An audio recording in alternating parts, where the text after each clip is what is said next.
Hey, what's up you guys, the Dorcas Knight here doing another action figure review on the DC Comics Multiverse, Justice League Tactical Suit Batman. Come together.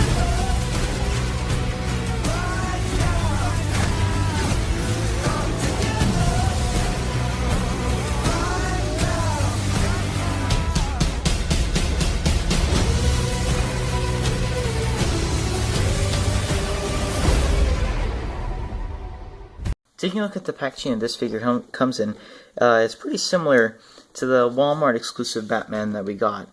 There's just, the only difference is the fact that it has 3 mother boxes, which is the Build-A-Figure, and it does have a little bit of a different description. But I'll show you that with this box. So anyway, yeah, we don't get the tactical Batman photo over here, it's just a normal Batman, which is this guy. But yeah, it has DC logos, it's just like Batman, Collect and Connect, Steppenwolf, DC Comics Multiverse at the top, Justice League, we've seen this stuff before, the Batman photo again, but this time it's a different description if it would focus. At the brink of a catastrophic assault, this unparalleled League of Heroes must come together to save the planet. It's pretty interesting. On the back over here we can see all the figures that you need to collect in order to build the Steppenwolf. And speaking of the Collect and Connect piece, this is the one that Batman comes with, and it actually looks pretty good. There's a lot of good detail in there. I have picked up the Aquaman, the Wonder Woman, and the Superman too, so look for upcoming reviews on that. And I also have gotten the Target exclusive Flash figure, so look for an upcoming review of that. I still need to get the Flash and Cyborg from this wave though. On the back over here it says Justice League, and then it has the window box inside, DC Comics Multiverse again, and at the top DC Comics Multiverse, Justice League, Batman, then at the bottom, nothing much there. So now, let's take a look at the figure.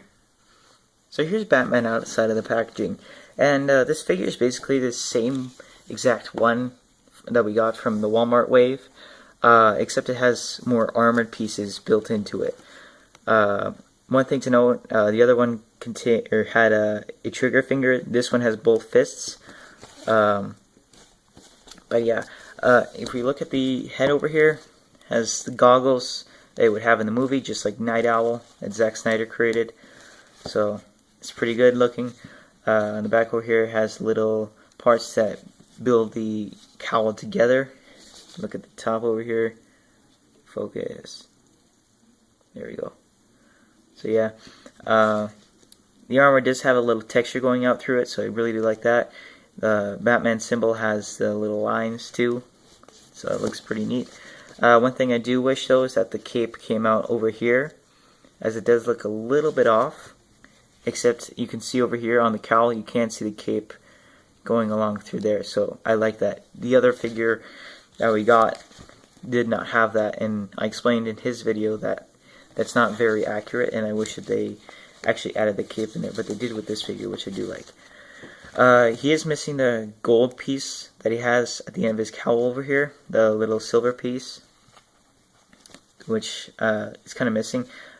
He's also missing the gold piece on the straps too, but I can understand that. This is like a $20 figure, so you wouldn't really expect that much detail going on with it. If you want a figure like that, then you might as well buy a Hot Toys collectible, which is like, what, $300? So, yeah. On the side over here you can see the armor plates are going on again with the elbow pad, which sticks to the gauntlet, so it moves with it. It's kind of bothersome because I want these things, the little sharp ends, to go at the back of his arm, like that. But when I do that, then the elbow pad comes all the way out over here, and it's kind of awkward in a way. So I gotta leave them up here, so that's a little bit of a problem too. But over here, he does have the little texture going on over here, as he didn't with this one. So yeah, it's pretty neat. And yeah, you can see all the Kevlar parts going out in the inside. It has a little detail going through, which I do like. The knuckles are painted, just a little bit though. Let's see, yeah, just a little bit.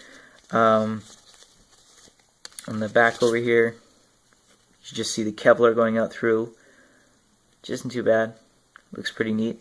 It does have a buttload of Copyright, like Mattel and all that, China, DC Comics.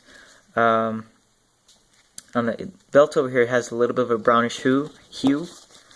When on the last one it had like the gold in it. So I think I like this belt a little bit more, but that's just my personal preference. One thing that they did miss on this figure is that they did not paint the sharp ends gold. They're supposed to be gold. Why didn't they do that? That kind of bothers me a bit, but I just learned how to carry on without it. Looking at the groin over here, has a little Kevlar going around.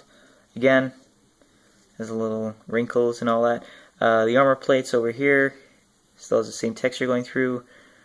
Pretty different, like it's complex. It's a complex figure. I really like all these little armor pieces that they add throughout, which just adds to the figure.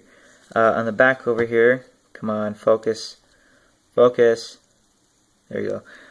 Has a little armor piece again. You can see the little Kevlar peeking through, which is nice.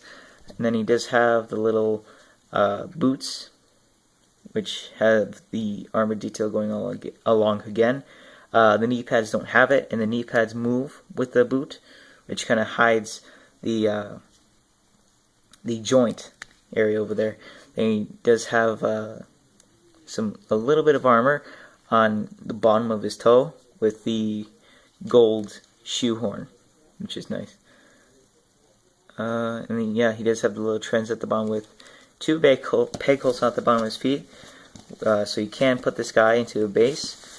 On the back over here, he has a cape that came with the other figure.